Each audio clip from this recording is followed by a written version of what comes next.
근데 그 생명수 강가에 가려면 결혼을 해야 돼요. 누구랑? 예수님과 결혼을 해야 돼. 그래서 오늘 혼인잔치 비유인데요.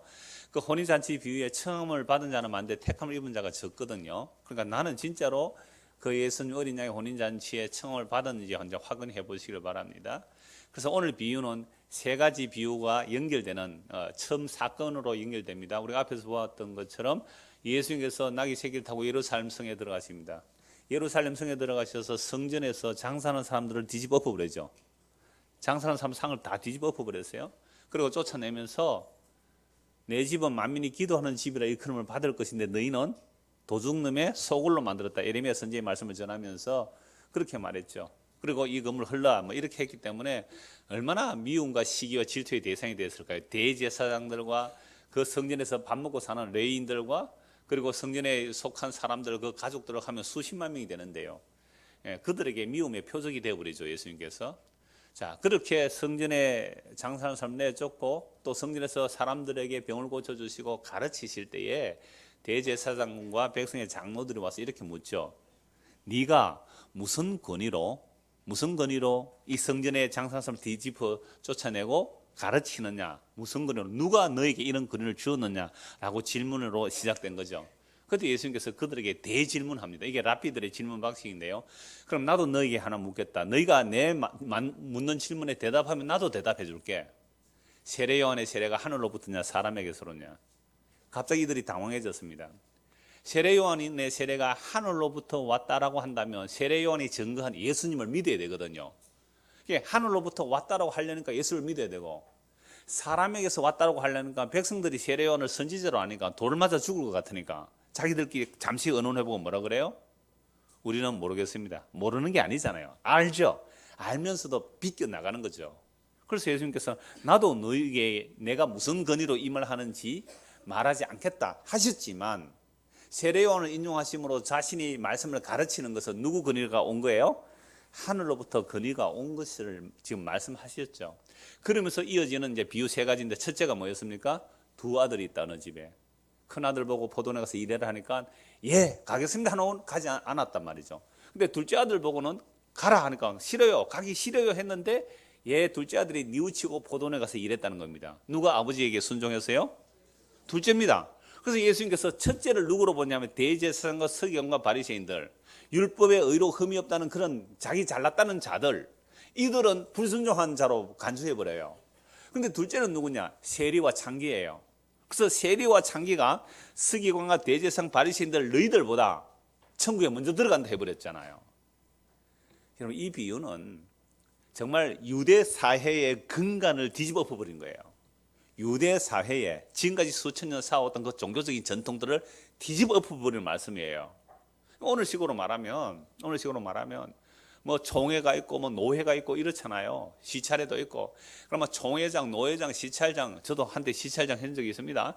하여튼 이러한 권력자들, 이 어떤 사람, 지도자라는 사람들, 너희들은 천국 못 가고 저 상남동에서 저 몸파는 저 장기가 회개하고 예수 믿었다. 그들이 먼저 천국 간다. 라고 했을 때에 얼마나 이거 뒤집어진 말이에요. 자, 그러고 났을 때 이들은 다 알죠. 이게 무슨 말씀이죠. 두 번째 비유는 뭐였습니까? 악한 포도원 품꾼 비유였죠. 우리 지난주 봤습니다. 포도원 주인이 포도를 완벽하게 만들어 놓고 종들에게 세를 주었습니다. 때가 되어서 그 세를 받으려고 종을 보내니까 때리고 쫓아버렸어요. 때로는 죽여버렸습니다. 돌로 쳤습니다. 두 번째 더 많은 종들을 보냈습니다. 그런데도 여전히 때리고 죽이고 쫓아버립니다.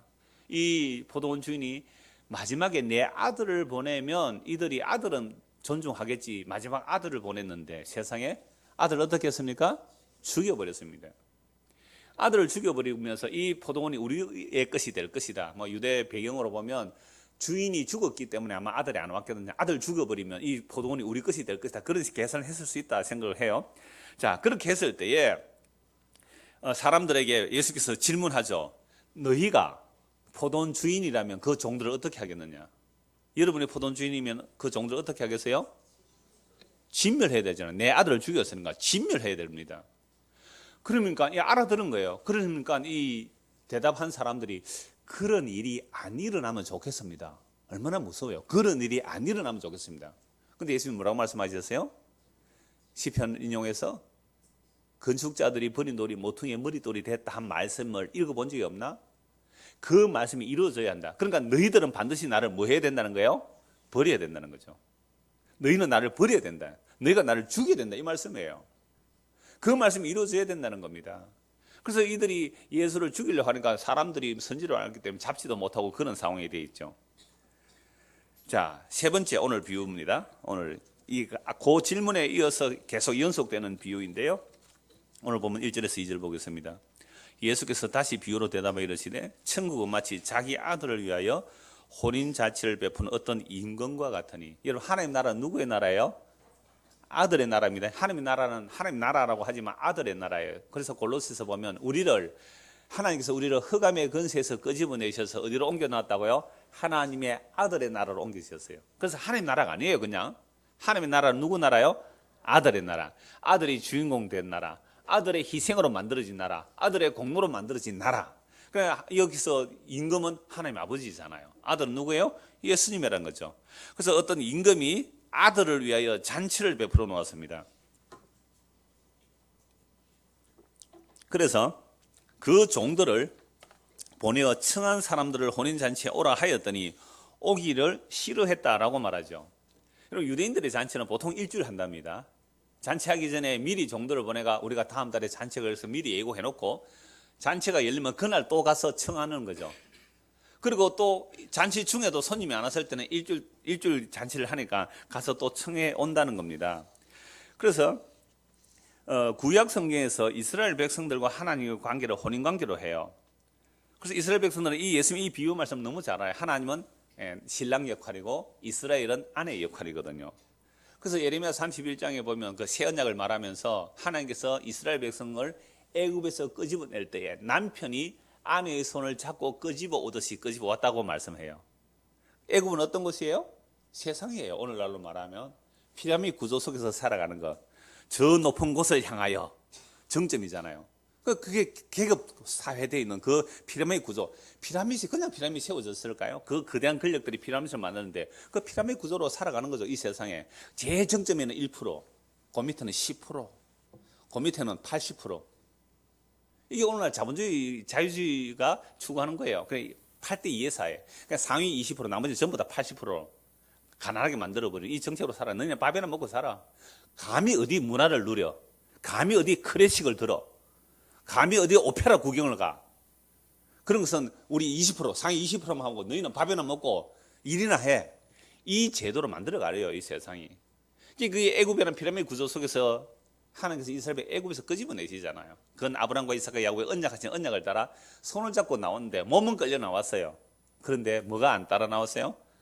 마음이 안 따라 나온 거예요. 그래서 예레미야 31장 새 언약을 말하면서 이제 옛 언약의 한계를 보여주면서 새 언약을 맺겠다는 거죠. 새 언약. 그래서 새 언약은 어디에 기록되는 거예요? 마음에 기록되는 새 언약을 맺겠다. 그래서 옛날 결혼이 아니라 새로운 결혼을 하겠다. 이렇게 보셔도 된단 말이죠. 그래서 예수님이 신랑이고, 그러니까 예수를 믿는 자가 이제 신부의 역할을 해야 되는데 구약의 선지자들은 무슨 역할을 했냐면 친구의 역할을 해요. 그래서 요한복음 3장 28절 29절 제가 읽어드리겠습니다. 내가 말한 바 나는 그리스도가 아니요 그의 앞에 보내심을 받은 자라고 한 것을 증언할 자는 너희니라. 신부를 취하는 자는 신랑이나 서서 신랑의 음성을 듣는 친구가 크게 기뻐하나니 나는 이러한 기쁨으로 충만하였노라. 세례요한이 세례를 베풀 때 수많은 사람들이 세례요한에게 세례받으러 왔습니다. 그래서 세례요한의 제자가 굉장히 많았습니다. 그런데 세례요한이 누구를 증거해요? 예수님을 그리스도로 증거해버리잖아요. 그러니까 많은 사람들이 어디로 갈까요? 예수님에게로 가죠. 그때 세례요한의 제자들이 그렇게 말하죠. 많은 사람들이 세례요한의 제자들이 예수님께로 가니까 왜 이렇게 됩니까? 그때 세례요한이 한 말이 뭐예요? 그는 흥하여야 하겠고 나는 쇠하여야 하리라. 하늘에서 주신 이가 아니면 누구든지 취할 수 없다라고 말하면서 그분은 신랑이고 나는 뭐라는 거죠? 신랑의 친구로 나는 기쁨이 충만하다. 구약의 선지자는 신랑의 친구 역할을 하는 거죠. 그러면 신약의 십자가 이후의 성도들은요, 신랑의 신부잖아요. 이게 계급의 차이, 그게 아니라 십자가가 어떻게 완성되는 것을 보여주는 말씀이에요. 또 또 마태복음 9장에 14절 15절 이런 말씀이 있습니다. 그때 요한의 제자들이 예수께 나와 이르되 우리와 바리새인들은 금식하는데 어찌하여 당신의 제자들은 금식하지 아니하나이까. 예수께서 그들에게 이르시되 혼인집 손님들이 신랑과 함께 있을 동안에 슬퍼할 수 있느냐. 그러나 신랑을 빼앗길 날이 이르리니 그때는 금식할 것이니라. 세례요한의 제자들이요 자주 금식을 했거든요. 바리새인들과 함께. 그리고 예수님의 제자들 보니까 금식을 해요 안 해요? 안 해요. 그래서 왜 세례요한의 제자들이 바리새인과 상극 관계인데 그런 부분에 또 뭐가 되는 거죠? 하나가 돼가지고 왜 당신의 제자들은 금식을 안 하느냐. 예수님이 뭐라고 말씀하세요? 아니 지금 혼인잔치에 신랑과 함께 있는데 금식하면 그건 예의가 아니죠. 예? 신랑과 지금 신랑 잔치에 왔는데 신랑이 밥 먹자 이러는데 신랑 초청받아 온 사람이 뭐 해요? 나 금식합니다. 그럼 잔치에 오지를 말든지, 그럼 금식을 하고 있었다면 금식을 깨든지. 별로 이게 호응이 안 되는 것 같아서 느낌이. 제가 신학교 다닐 때 어떤 전도사가 자주 금식을 해요. 금식을 하면 밥 먹는 자리에 오지 않든지 꼭 밥 먹는 자리에 와서 앉아 있어요. 그래서 내가 밥 먹으라 이러니까는 금식한대요. 제가 또 가만히 있습니까 그때는. 요즘 좀 이제 나이가 들어서 좀 부드러워졌습니다. 그때 제 별명이 대꼬제이라 그랬어요. 대꼬제이 아세요? 대꼬제이. 뭐라 했냐면 야 금식할 것 같으면 차라리 이 자리에 오지를 말아라. 금식 티내냐? 그러니까 신랑과 함께 있는데 어떻게 금식할 수 있느냐라고 하면서 신랑을 빼앗길 날이 올 텐데 그때는 금식해라. 그래서 우리가 금식할 때는 언제예요? 신랑이 희미해질 때, 우리의 영원한 신랑 예수 그리스도가 희미해지면 그때 금식하십시오. 예? 예수 그리스도가 희미해지면 금식하란 말이에요.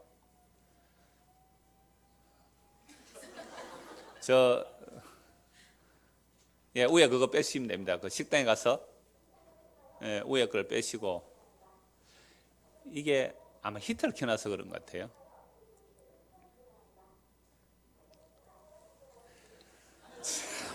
여러 가지로 애를 먹이네요. 됐습니다. 위에 그거 빼버리면 돼요. 내가 센서를 빼놨는데 아마 이 온도가 식당의 온도가 높아가고 연기가 차면 센서 감지기가 있어가지고 계속 저렇게 비상등이 울립니다. 여러분 방금 불 났다고 빨리 피해라 하는데 왜 안 피하고 있지요?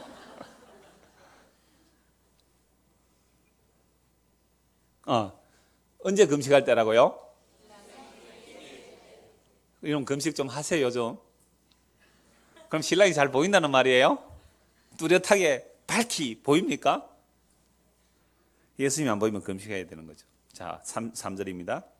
22장. 그 종들을 보려 그 청한 사람들을 혼인잔치에 오라 하였더니 오기를 싫어하거늘 다시 다른 종들을 보내며 이르되 청한 사람들이 이르기를 내가 5천을 준비하되 나의 소와 살찐 짐승을 잡고 모든 것을 갖추었으니 혼인잔치에 오소서 하라 하였더니, 이 잔치가 임금이 잔치를 했기 때문에 어떤 거예요?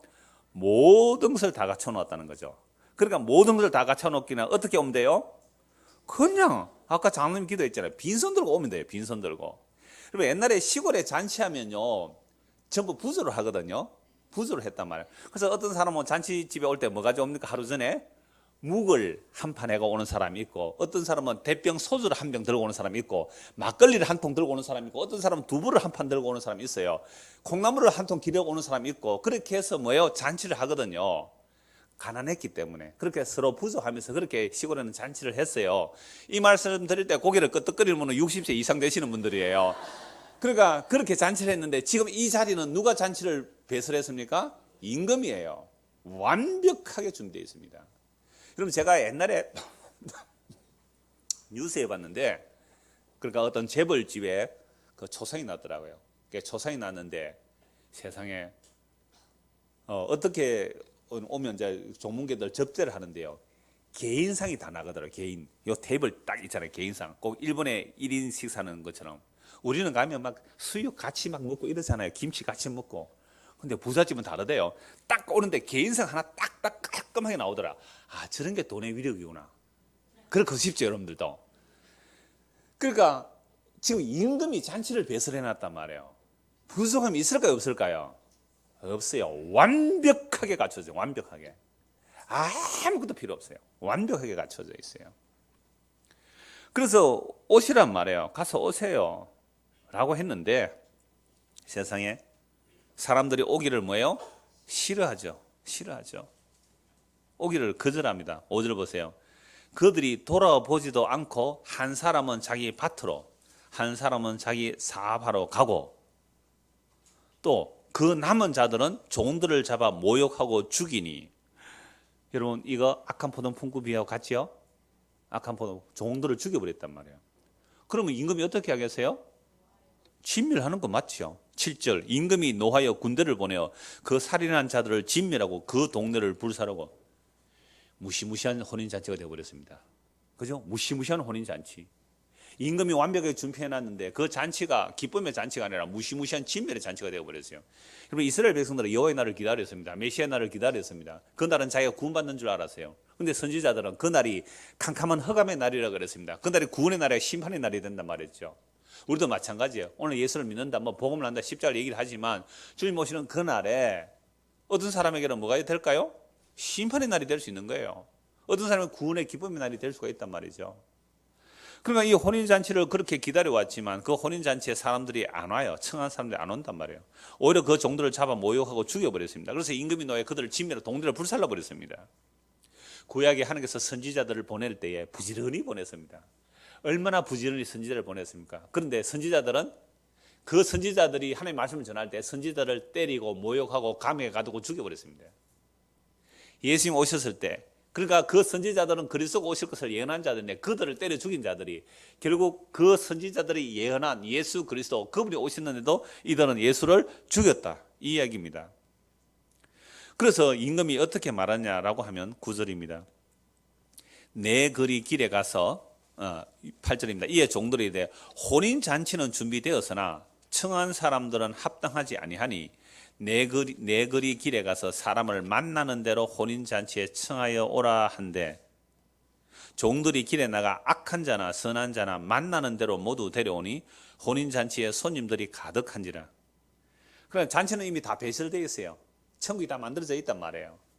그래서 이 천국에 원래 청한 자들은 거절했어요. 뭐 밭으로 간다, 소 샀다, 아무나 싫다, 거절해버리고. 그러니까 잔치는 준비되어 있으니까 나가서 아무나 데려오라 말이에요. 선한 자나 악한 자나 길거리에서 만나는 자 아무나 데려오라 말했단 말이죠. 그러자 잔치에 일단 손님이 가득하게 되었습니다.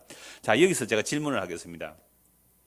왜 임금이 초대한 그 자기 아들의 잔치에 청함을 받은 자들이 가지 않았을까요? 아무리 임금이라고 해도 내가 귀족쯤 되면 안 갈 수도 있잖아요. 여러분, 옛날에 왕들이 정권을 가지지 못했을 때 토호 세력들이 있어요. 그래서 아무리 부자라도 뭐 기와집을 지을 때 99칸 이상 못 짓게 했어요. 왜? 왕은 100칸이기 때문에. 그럼 99칸 넘으면 왕보다 세력이 높은 거거든요. 근데 일반 사람이 99칸 집을 지을 수 있다면 이 사람 왕보다 세력이 큰 거예요. 그래서 옛날에 왕권을 유지하기 위해서 토호 세력들과 뭐예요? 혼인을 맺잖아요. 사돈 관계를 맺어서 그렇게 권력을 유지하는데, 자기가 실력이 있는 사람은 임금이 초청해도 안 갈 수 있는 거죠. 그래, 잔치에 가고 안 가고는 나의 주권에 달려도 생각하면 거절할 수 있습니다. 그 다음에 잔치에 가는 것을 거절한 또 이유가 자기 밭으로 가고 자기 사업을 위해서 간 것입니다. 이들은 다 할 일이 많아서 못 가겠다, 바빠서 못 가겠다는 거죠. 자, 그런데 임금이 종들을 보내 잔치에 초대를 했습니다. 유대의 결혼식은 한 번만 초청하는 게 아니라 미리 초청해뒀다가 잔치가 임박하면 또 종들을 보냅니다. 그런데 그 잔치에 갈지 안 갈지 어떻게 결정하느냐, 유대인들은 이렇게 결정한대요. 여러분, 유대인들은 명예를 더 중요시 여깁니다. 명예를 더 중요시 여겨요. 그래서 잠언서에 보면 은과 금을 구하기보다 뭘 구해라? 지혜를 구하라, 또 명예를 택하라 그랬어요. 은과 금을 얻는 것보다 명예를 택하라. 그러니까 유대 사회에서는 굉장히 명예를 중요시 여깁니다. 그래서 잔치 초청 받을 때에 갈지 안 갈지 결정을 세 가지 기준을 가지고 한대요. 첫째는 초청하는 주인이 누구냐는 거죠. 나를 초청하는 사람이 내보다 높은 사람이면 어떻게 해요? 갈 마음이 있는데, 나를 초청하는 사람이 나보다 훨씬 못한 사람이 초청하면 뭐예요? 가기 싫은 거예요. 왜? 격 떨어지잖아요. 질 떨어지잖아요. 그런 곳에 가면 안 가요, 그런 쪽에. 자, 두 번째, 나와 함께 초청되는 사람들이 누구인지를 본다는 거예요. 초청 명단을 가지고 올 거 아니에요, 그죠? 초청 명단을 보면 내보다 높은 사람들이 많이 가면 갈 마음이 있는데 내보다 훨씬 후진 사람들이 오면 어떻게 해요?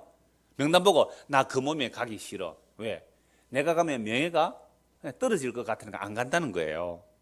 세 번째, 나를 잔치에 초대하기 위하여 온 종들이 신분이 어느 정도냐를 보는 거예요. 그러니까 임금이라면 국무총리가 나를 초청하러 오면 어떻게 하겠어요, 내가? 여러분, 국무총리가 초청하러 여러분들을 가야죠. 그 정도로 여러분들 대접해 준 거 아니에요. 그런데 국어 공무원에 오면요, 날 대접 안 해준 거잖아요. 그래서 만약에 내가 초청받아 갔을 때에 내가 잔치 자리에 가면 어디에 앉게 돼요? 국무총리가 초청해 가면 임금 바로 앞에 앉겠지만 국어 공무원에 와서 민방위 훈련소 하나 주고 가듯이 그렇게 초청받아 가면 이런 민방위 훈련 받으러 가기 좋아요, 싫어요? 여잔데 어떻게 하세요? 가봤어요. 남편 대신에 가봤어요. 가면 남편 대신에 왔습니다 이런 사람도 있더라고. 그러니까 그런 잔치에 가려면 나를 초청해 준 사람의 격이 너무 낮은 거예요. 그래서 안 간대요. 자, 이런 이야기 들어보니까 사실 우리도 잔치 초대받으면 그렇지 않습니까? 여러분, 청첩장 받았을 때 가고 안 가고 기준이 어디 있어요? 예? 청첩장 받았을 때 가고 안 가고 기준이 어디 있어요? 내한테 부조했으면 가고 안 했으면 안 가는 거죠, 뭐. 다 그런 거 아니에요? 우리 박정주 집사 얼마 전에 부친상 당했을 때 진짜 아마 교회 생기고 제일 많이 문상 왔을 거예요. 총각인데요, 경조사 부지런히 쫓아다녔거든요.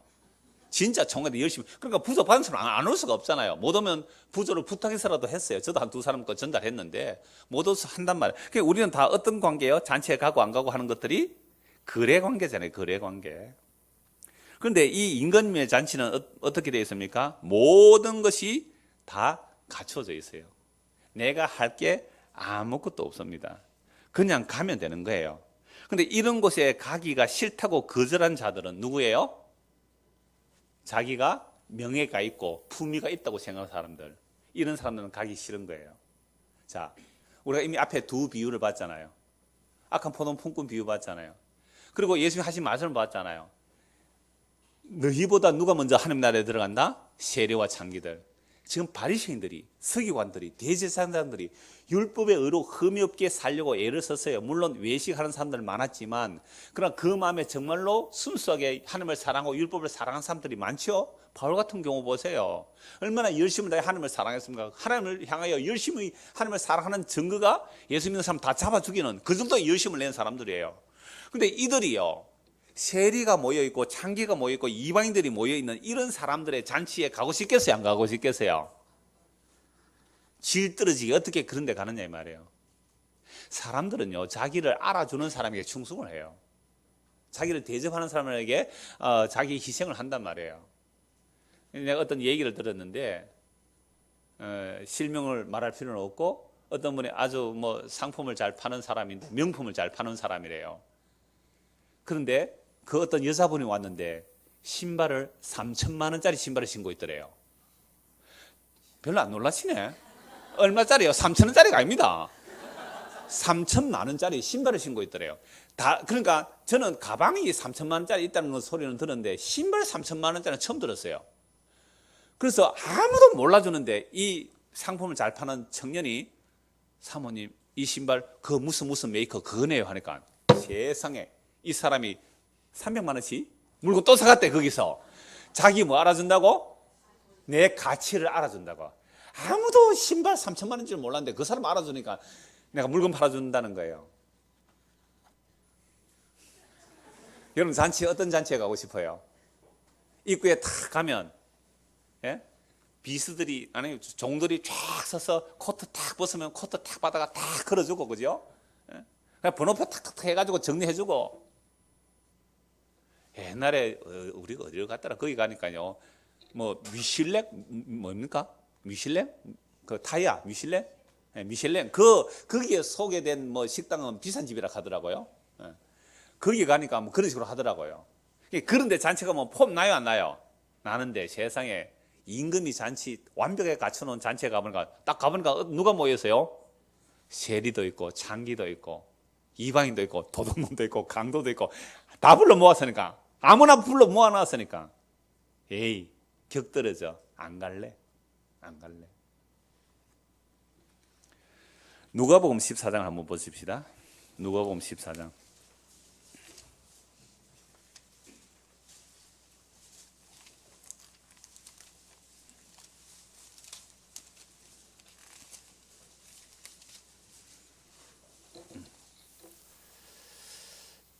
아, 21절부터 봅니다. 같은 평행 구절인데요. 또 한 사람은 이르되 나는 장가 들었으니 그러므로 가지 못하겠노라 하는지라 종이 돌아와 주인에게 그대로 구하니 이에 주인이 노하여 그 종에게 이르되 빨리 시내의 거리와 골목으로 나가서 가난한 자들과 몸 불편한 자들과 맹인들과 저는 자들을 데려오라 하니라. 어떤 사람 데려오라 그랬어요? 가난한 자, 몸 불편한 자. 이거 옛날 성경은 뭐라고 했어요? 병신들 그랬어요. 병신들. 이게 이제 장애인들이 혐오스럽다고 그 단어를 안 쓰는데 사실 리얼하게 하면 병신들이에요. 가난하고 병신들, 맹인들, 저는자들. 이거 완전 거지들 다 모아놓은 거 아니에요? 그걸 하는데 다 모아놓은 거 아니에요? 그게 가득한 거죠.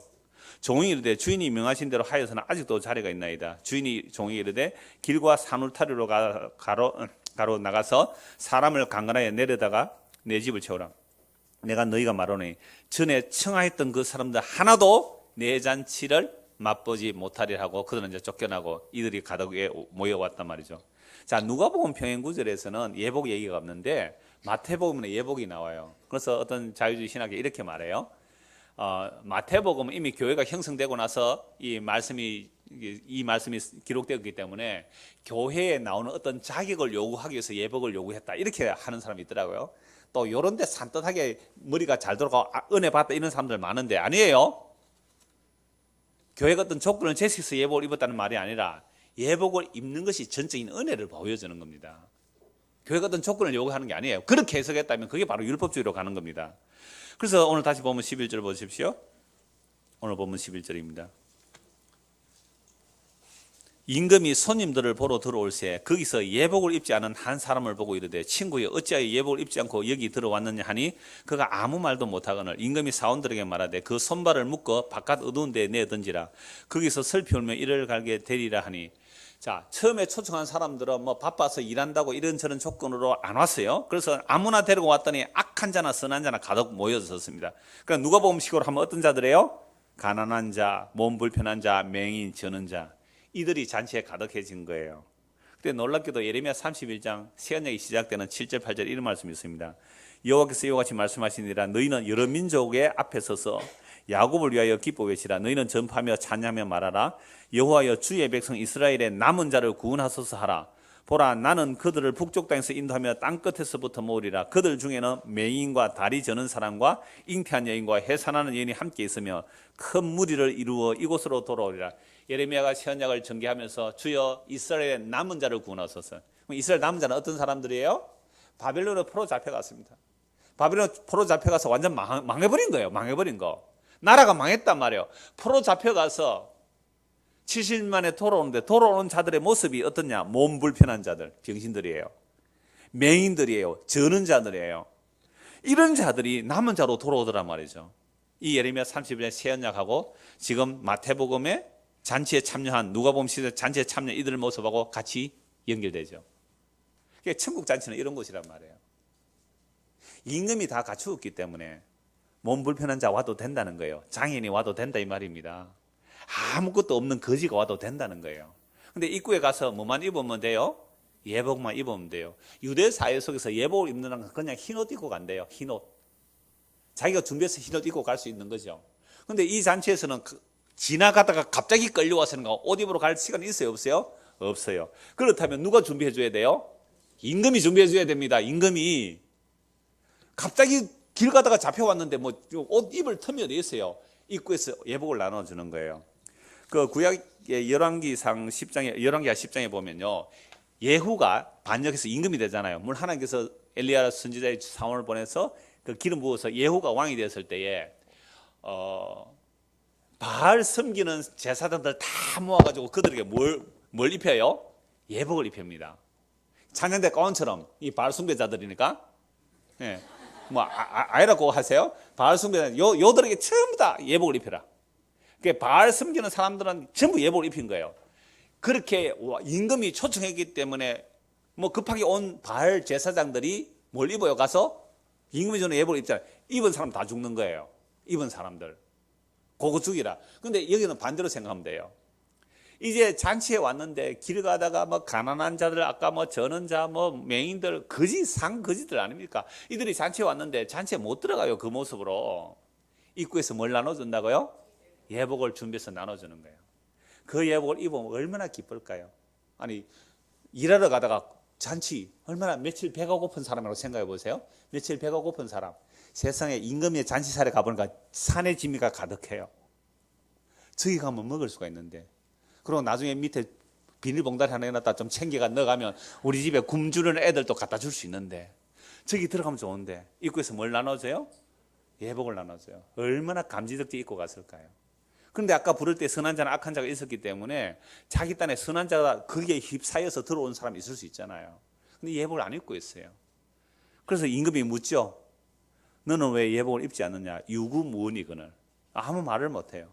이 사람은 지금 잔치에 와가 앉아 있기는 있지만 마음이 어땠을까요? 내가 이것들하고 같이 앉아 있다니, 이 떨어지는 것 같은 이 격 떨어지는 것들하고 내가 같이 앉아 있다니 기분 나빠 입이 툭 튀어나오고 있는 거예요. 얼마든지 상상해 볼 수 있는 거 아닙니까? 그런데 잔치에 갔을 때 진짜 내가 대접받고 높은 자리, 아주 주인이 아주 높은 자리에 앉혀놓은 그런 잔치 자리하고 내가 무시받는 그냥 어중이 떠중이들하고 같이 자리에 취급하는 거하고, 여러분 기분 좋겠어요, 안 좋겠어요? 예복 안 입고 있는 거예요. 기분 나빠서 쫓아내라. 쫓아내어서 손발을 묶어서 쫓아내버리라. 거기서 슬피 울며 이를 갈게 되리라 하시면서 마지막 결론이 뭐예요? 청함을 받은 자는 많되 택함을 입은 자는 적으니라. 여기서 쫓겨난 사람은 한 사람이지만 이 쫓겨난 사람이 많다는 말이에요? 적다는 말이에요? 많다는 거예요. 그러면 청함을 받은 자하고 택함을 받은 자하고 뭐가 다르냐면, 택함을 받은 자는요, 지금 누구나가 오라 하잖아요. 누구나, 듣는 자는 누구나 오라 할 수 있죠. 복음은 누구나 믿으라 할 수 있잖아요. 근데 정말 택함을 입은 자는 그 입혀주시는 의의 세마포 옷만 고집하게 돼요. 그것만 입고 감사하게 돼요. 이게 택함을 입은 자들의 특징입니다. 택함을 입은 자들은 자기가 갖추어 나가려고 하지 않아요. 왜? 심령이 가난한 자는 복이 있나니 천국이 저희 것이라고. 바벨론 포로 잡혀서 나라 다 망해버렸잖아요. 나라 다 망해버렸으니까 저는 자예요. 소경이에요. 내 힘으로 돌아올 수 없는 거예요. 이들 남은 자들이 돌아오니까 이들에게 예복을 입혀주는 거죠. 근데 자기가 갖추어 갈 수 있는 사람은 예복 입혀주면 싫어요. 그거 더 멋있는 옷 3천만 원짜리 신발 신고 왔는데 여기 그거 신발 벗고 다른 신 신으라 그러면 뭐라 그럴까요? 여러분들 교회당에 오는데 다른 신 그 뭐 더신 이런 거 있잖아요. 더신 이 시장에 가면 뭐 천 원만 주면 사는 더신 쭉 나눠 이거 신으세요 하면 3천만 원짜리 신발 신고 온 사람은 어떻게 하겠어요? 치워라 이거. 이게 얼마짜리인데 감히. 그러면서 자기 신 신고 올 거 아니야. 자기 신. 근데 우리는요, 신도 다 떨어져가지고 냄새 나는 발꼬락내 나는 그런 다 떨어진 신고 왔는데 세상에 깨끗한 더신을 하나 여기에 입구에서 나눠주는 거예요. 안내하는 분들이. 어떨까요? 마음이 너무 고맙죠. 너무 고맙죠. 감사함으로 신고 안 가겠어요? 이게 바로 자기의라는 겁니다. 유대인들이 하나님께 열심은 있었으나 지식이 없는 거로, 그 하나님께서 지혜와 계시에 영이 임하지 않으면 지식이 없는 거로 하나님의 의를 모르고 자기 의를 세우고 열심히 달려간 그 모습이 율법에 나타난 하나님의 하는 의, 예수 그리스도를 믿음으로 의롭다를 받는 이 의를 배쳐가는 결과가 됐더라 이 말이죠. 이게 인간들의 죄라는 겁니다. 이게 자존심이라는 거예요. 여러분 사람들은요, 자존심 때문에 자살까지 합니다.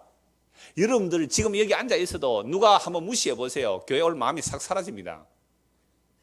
목사가 말이지, 날 어떻게 대접한다고, 날 알아보지도 않고 말이지, 청하지도 않고, 이런 마음 얼마든지 먹을 수 있거든요. 저 바빠가 누가 누군지 다 몰라요. 그러니까 그럴 때에 아니 나를 무시하다니, 어떤 분 그런 말 한다는 걸 한번 들은 적도 있어요. 아이고, 어떻게 오셨습니까? 어떻게 여기까지 오셨습니까? 친절하게 해준 사람 아무도 없습니다. 오늘 등록하신 분들 기대하지 마세요, 그런 거. 이 교회가 왜 이래? 딱 오면 바나바 붙여야 되잖아요. 바나바 훈련 안 받으셨어요? 바나바 딱 와서 딱 붙어가지고 이 사람이 새신자 교육을 받고 등록하고 그 다음에 그 코스까지 딱 붙어서 정착시켜야 되잖아요.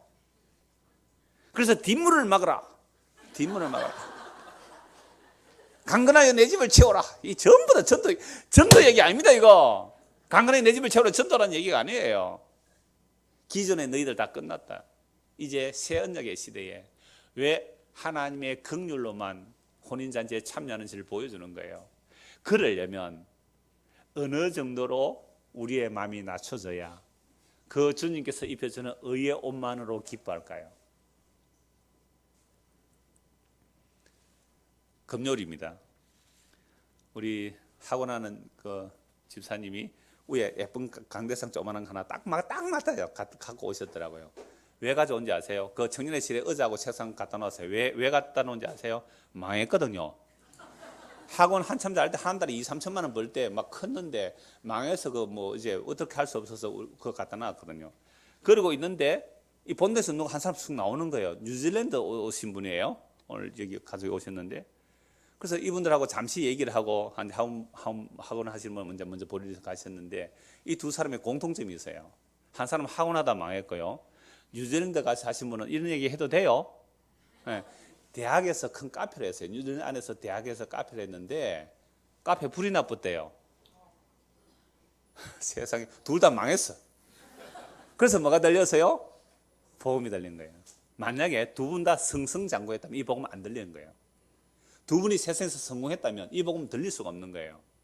내가 더 높아지고 내가 더 괜찮아지고 내가 더 멋있어져서 천국에 가도 어떻게 들어가고 싶어요? 사람들이 종이 쫙 나와서 어떻게 해요? 코트 탁 받아주고 그죠? 특급 대우를 VIP 대접을 하나님 보좌 우편에 착착 앉혀주기를 그렇게 원했을 거예요. 그런데 천국 혼인잔치는 그런 곳이 아니란 말이에요. 세리와 죄인들과 창기들과 병신들을 그들이 가득한 거예요. 그래서 예복 입혀주신 그것만으로 기뻐하고 감사하는 그게 천국 혼인잔치예요.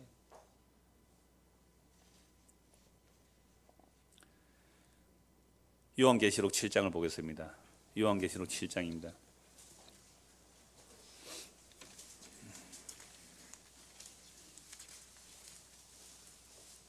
9절.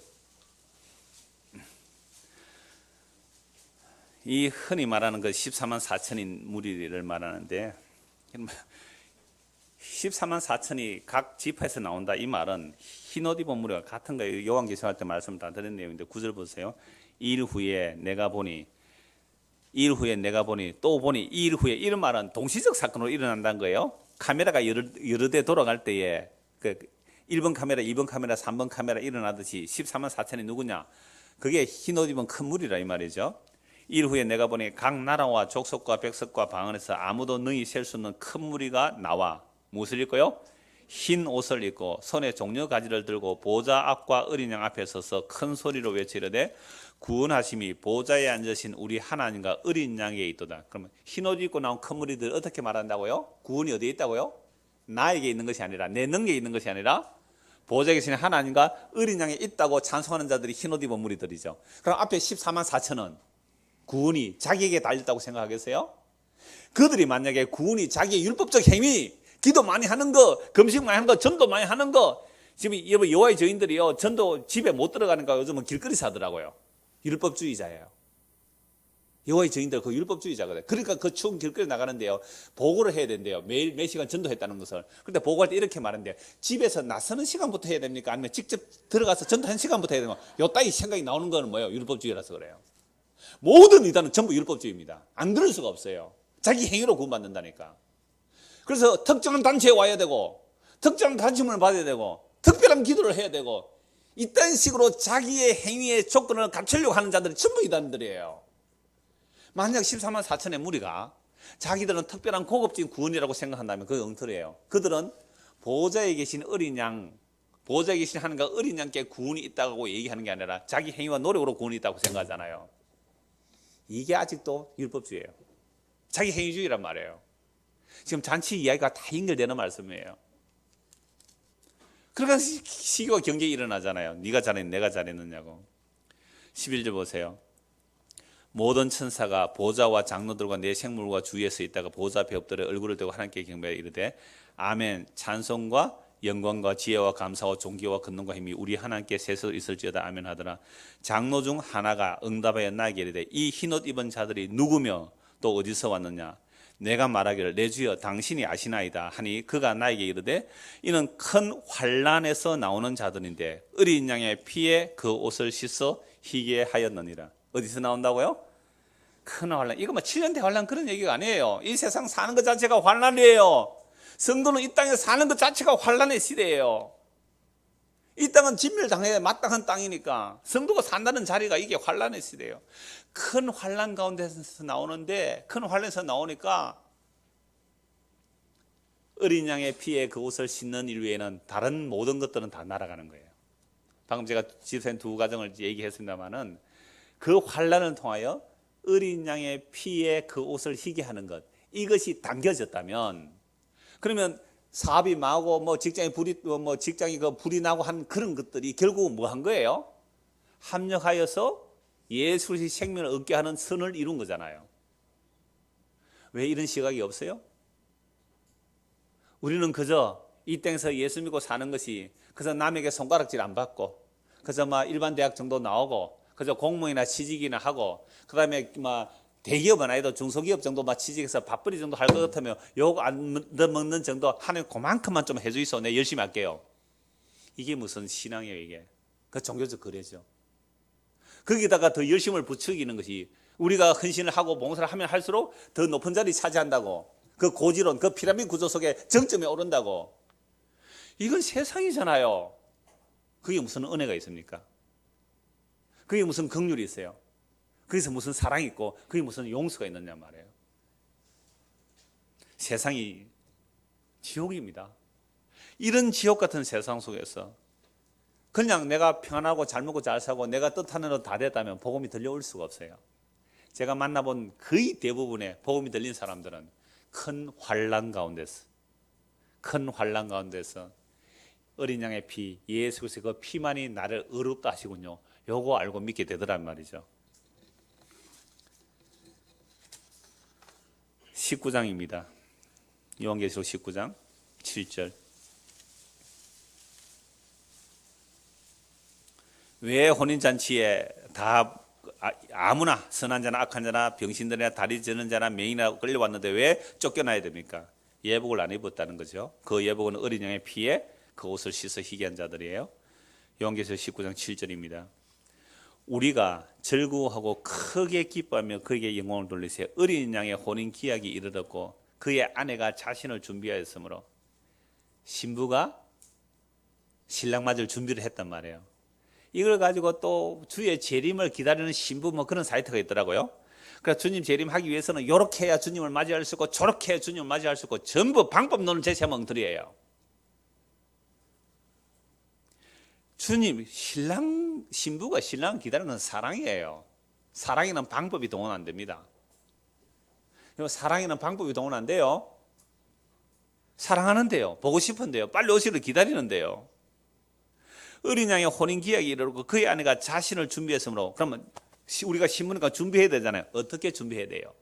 무엇을 준비해야 돼요? 8절입니다. 그에게 신부에게 빛나고 깨끗한 세마포옷을 입도록 뭐 하셨으니? 허락하셨으니. 우리가 갖추어 있는 거예요. 주께서 허락해야 되는 거예요. 주께서 허락해야 되는 거예요. 수동태예요. 내가 이 옷을 갖추어 입을 수가 없는 거예요. 주께서 입도록 허락하셨어요. 그럼 이 옷을 입을 때에 감지득지하면서 이 옷을 입을 자들은 어떤 자들이 계세요? 하나님의 택한 자들에게 환난을 통하여 마음이 낮춰져야 돼요. 그 교만한 마음들이 깨어져야 돼요. 세상의 영광을 추구하다가 박살이 나야 되는 거죠. 그러니까 우리가 교회 나와서 예수를 믿는다 하면서 세상의 영광, 보암직하고 먹음직하고 세상의 자랑이 될 것을 구했다면 그런 것들이 다 날아가야 돼요. 그래야 만약에 내가 구한 대로 다 됐다면 예수 옆에 나갈 때 무슨 옷 입고 갈 거예요? 3천만 원짜리 신발 신었으면 가방은 6천만 원짜리 들어야 안 되겠어요? 옷은요? 옛날에 전지현 씨라고 몇 분 우리에게 나오신 분이세요. 제일교파 일본인하고 결혼했는데 어마어마한 사업을 했던 분이에요. 이분이 남편이 이제 러시아하고 이렇게 러시아하고 남편이 사업을 하다 러시아가 그때 개혁이 일어나고 하면서 사업이 무너져 버린 거예요. 그래서 이 사람이 그 삼풍백화점 전에 한번 얘기 말씀드렸는데 삼풍백화점에 보석 전에 보석 구경하러 가서 했는데 그날 마침 기사가 사모님 죄송합니다. 어머니가 갑자기 아프셔서 병원에 좀 모시고 가야 됩니다. 한 번도 그런 적이 없대. 그렇게 충성된 그 운전기사였는데 알았다고 갔다 오라고 내일 가면 내일까지 기회가 있어서 내일 가지 했는데 몇 시간 뒤에 전화가 온 거예요. 사모님 텔레비 켜보십시오.